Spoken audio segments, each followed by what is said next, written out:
Hello, my name is Benjamin Larned. I'm a horror author and filmmaker. Today I'd like to read you an excerpt from my short story, My Lover the Muck, featured in Don't Ask, Ghosts Tell, an LGBTQ plus horror anthology benefiting the Modern Military Association of America and published by Tundra Swan Press.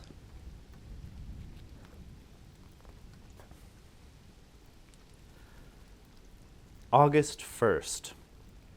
Rain worse than ever, and I haven't seen Charles all day. The manservant said he left for a walk at dawn. It sounds like Charles, but in this weather? Toad or not, he doesn't have the constitution. Of course, it is too soon to worry. I have just begun to dread this empty house, the way its floorboards creak and shift in the wind. I never know who I might find in these endless rooms.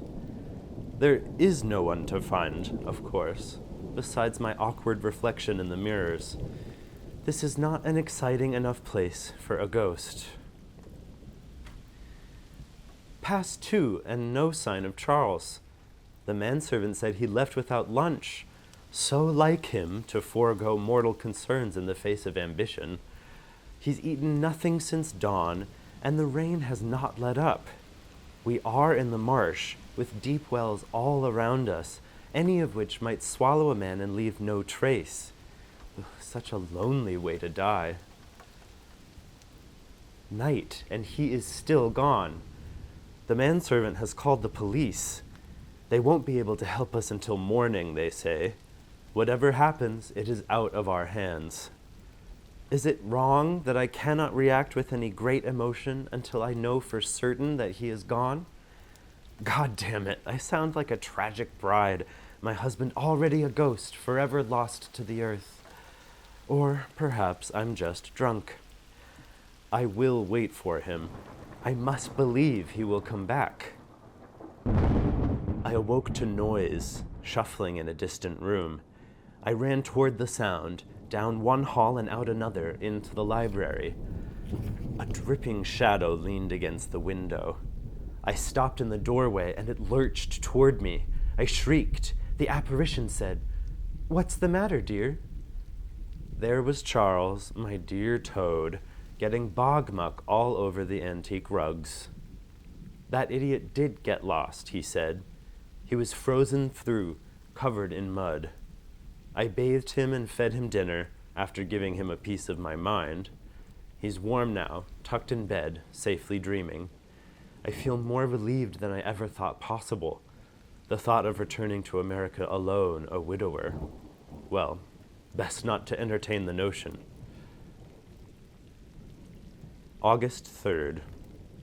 This occurred late at night, so I cannot trust the memory. I awoke to a pesky bladder. Without disturbing Charles, I went to relieve myself. When the old pipes finished clanking, I thought I heard something outside. Movement, shifty and damp. Assuming a drenched vagrant had snuck in, I balled my fists and thrust open the door. But I found no one. I let out a sigh, bemoaning my anxieties. Then my eye caught something past the window. Just outside of the moon's glow lurked a figure, horribly bent and reeking of garbage. It took a step closer, or so I thought, hearing a wet slosh. Then a second figure appeared, pulled the first into a nearby room, and shut the door. I stumbled for the knob, but it didn't budge. I listened through the door for some time, pondering that awful smell. I must have fallen asleep on my feet. The next thing I knew, Charles was shaking me awake, demanding to know what happened. When I said I'd seen a ghost, he shook his head, led me back to our room, and tucked me in. That dreadful smell followed us. But I suppose it was, as Charles insisted, a dream. It makes me feel safer to think so.